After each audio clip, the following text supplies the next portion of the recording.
So then it's time to finally praise Donkey Kong Bonanza to talk about it. So like, uh, it's a Switch 2 game that made me want the system. I wanted it more than the Mario Kart World game, and everyone is talking about that Mario Kart World game as like being a disappointment to them, and like the opposite is happening, where like the Sonic game is getting the more traction than the Mario Kart game. Uh, but um, very satisfying game. Like you like you can like I love the fact that you can just like punch through like literally anything, and like the Kong Bonanza stuff that you have as well. Like those are really fun as well. Like the music as well.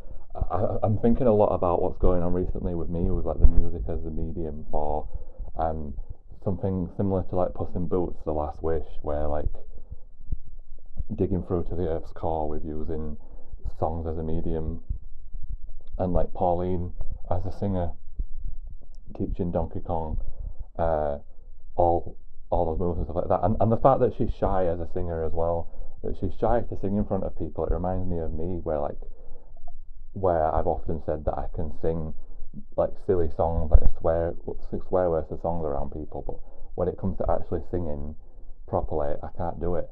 It reminded me a lot of that. Also, the villains as well.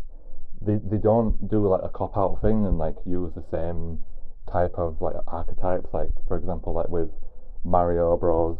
3, where like the Koopalings, when they came back in New Super Mario Bros. We Everyone thought it was like an amazing thing, and like um, but then they kept doing it over and over and over. With this, they have actual like original designs and stuff like that. Now, I've not played Donkey Kong 64, but I have played Donkey Kong Country 1 and 2, and it definitely does feel like a worthy successor to them. And this goes into spoiler territory as well, so don't carry on listening to this if you haven't beat the game. But like the thing at the end where it's like, so we know that King K. Rool was always the main villain in all the games, but we're actually like in Donkey Kong Country Returns and Tropical Freeze, he wasn't the villain. So what we're going to do is we're actually going to have like all these like villains, and then at the end of the surprise is the fact that he's the one that is in charge of uh, of like the forbidden area. The forbidden area. The more that I think about what's going on in this world right now and what I'm being forced to do, the more I think about like that's why it's a forbidden area. Like the music for it is very foreboding and like scary. Uh, One thing I especially love is when Pauline. This is a really nice attention to detail where like she'll talk about things that you're doing. When you go to a rest spot. When you go to like a rest spot, when you like open up I think they call them the hideaway or something. You go to like a hideaway and hide away from me, and then you get like some dialogue of her talking about her life and like giving you backstory about her, like even talking about her grandma and stuff like that. And I think that's really sweet. I really like the dynamic of those two. It's really cute. Um, the fact that it does a Mario Odyssey thing where like you have total freedom to do what you want, like in terms of like digging for things with like punching things, and like it's so satisfying like just getting those coins, like and like um you know the challenge rooms as well. Like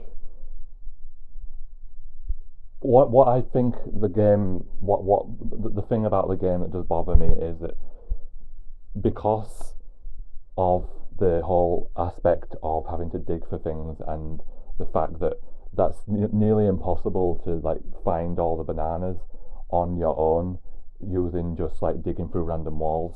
uh, it becomes this game of like, if you just use the elephant bonanza and like vacuum everything up, then you can get the like random treasure chests. That like, this is a really good thing, but it's like it's a double-edged sword, because it's like it's a good thing that it lets you do that, but then you just default to doing that because you can.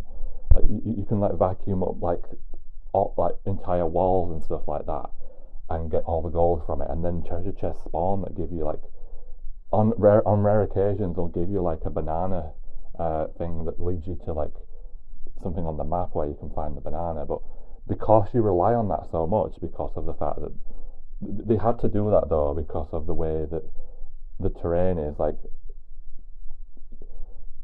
it should be a game really that you come back to every now and then and play for years, and to like um, find everything at your own leisurely pace. But if you're like a completionist and you're someone that is trying to like complete the game and you just want to get everything, and you know, well, you're going to be doing that. You're going to be using the elephant bonanza to like vacuum everything up and then like uh, open the treasure chest, and you can actually get something where in the shop it increases your chances of being able to get the treasure chest.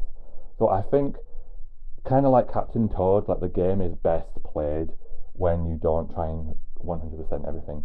If you were to rush through the game and you were to like do all like the main quests and stuff like that, then yeah, it's really, I think that's where it really shines. Like the story is really great, and like the characters, and like especially Pauline, like the backstory and everything like that that she tells you about, and like the design of the characters as well. Like all of them have like unique stories as well. Like with I forgot her name now, but the one with uh, the one the one that like the girl one, I forgot her name, but yeah, I really like the game. Like I could say it's my favourite Switch 2 game, that's pretty obvious, but like I played Kirby Starcross Worlds and it was really annoying.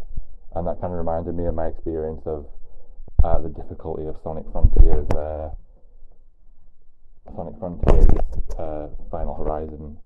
Like, I remember that being really annoying, and then they patched it, and I haven't gone back to it since, but it kind of reminds me of a similar thing where it's like, so kind of like Captain Toad Treasure Tracker, where you get all the gems, but then all the extra objective stuff makes the game very tedious.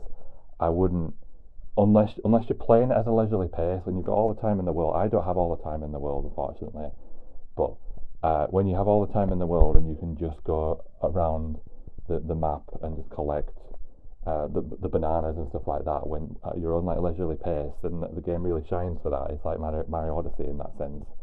Um, I really like the music for the game as well, like the Bananza themes as well, and like I just really like the personality of the game. And I think that if I was to play it again, I gave up on getting everything for every location. I got them for 2 locations and everything like that, but that's about it. But I really love like the satisfaction. Like everything in the game is very satisfying to do. Like when you punch walls and you get all the gold out, and like it feels very in character for Donkey Kong as well to just be going around collecting bananas just because. Whereas in Mario Odyssey, it was more so like the moons that you were collecting were to do with like trying to lead towards some sort of story goal. Whereas this one is just like, I really like bananas. I'm Donkey Kong, and I really just want to collect bananas. And like, uh, I like the fossil stuff. There's especially the case where like the fossil stuff will take up most of your 100% in the game, and I will not be 100% in the game in this current lifetime because of what I mentioned. But I'll leave this out. I'll mostly leave that out of this recording because it's not relevant. It's just going to be its own standalone thing. But really, really great game. Um, and also like when like it has like dynamic loading screens as well in the form like the thing. It reminds me of like Kingdom Hearts Dream Drop Distance when you diving down the places, like the layers of each layer that leads to a different part. Like it reminds me a lot of that. And yeah, it's just really good. So my verdict on it is amazing story, characters, and everything. But if you're going for 100%, it's more so like something where at your leisure that you do that. Someone like me who doesn't have much time, who's running out of time, cannot do that and won't do that.